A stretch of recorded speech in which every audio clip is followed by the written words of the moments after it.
জাতীয় মুক্তিযোদ্ধা কাউন্সিল পুনর্গঠন করা হয়েছে। তাদের যেটা মুক্তিযোদ্ধার সংজ্ঞা এবং আইন ইত্যাদি যা ছিল সেগুলিও আমরা পরিবর্তনের জন্য উদ্যোগ নিয়েছি। মন্ত্রী পরিষদে এগুলি উপদেষ্টা পরিষদে অনুমোদন হলে আমরা সেগুলি কার্যকর করব। ইতিমধ্যে অনেক মুক্তিযোদ্ধা আমরা একটা অপশন রাখছিলাম, তবে সেটা আমরা এখনও অ্যানাউন্স করি নাই যে যারা স্বেচ্ছায় চলে যেতে চায় তারা যেন এই সুযোগটা গ্রহণ করে। অনেকেই আমাদের কাছে চেয়েছে, মুক্তিযোদ্ধাদের কাছে ক্ষমা চেয়েছে, জাতির কাছে ক্ষমা চেয়েছে এখানে তালিকাভুক্ত হওয়ার জন্য। যে তালিকাভুক্ত হয়েছে সেই কারণে, তো সেই নিরিখে আমরা মনে করছি যে বেশ কিছু মামলা মোকদ্দমা আছে, প্রায় 2700-র উপরে মামলা আছে। মামলা নিয়েই মুক্তিযোদ্ধা হয়েছে, গেজেট হয়েছে, ইত্যাদি হয়েছে। সেগুলি আমরা দেখছি। মামলাগুলো আমরা আদালতের কাছে আমরা গিয়েছি।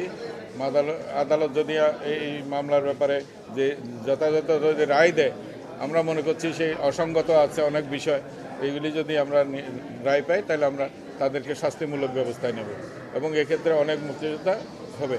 দুর্ভাগ্যজনক বিষয় হচ্ছে যে এই সমস্ত মুক্তিযোদ্ধাকে মুক্তিযোদ্ধা সৃষ্টির পিছনে বহু মুক্তিযোদ্ধার হাত রয়েছে। এটা উপজেলা পর্যায়ে, জেলা পর্যায়ে বিভিন্ন জায়গা থেকে এই জিনিসগুলো হয়েছে। এগুলির জন্য মুক্তিযোদ্ধা সংসদকেও সক্রিয় করার চেষ্টা করছি, এটাও সংসদও আসবে। তো সব মিলে আমরা এমন একটা উদ্যোগের মধ্যে যাচ্ছি যে আমরা যারা মুক্তিযোদ্ধা হয়েছে তাদেরকে জবাবদিহিতার মধ্যে আনতে পারবো।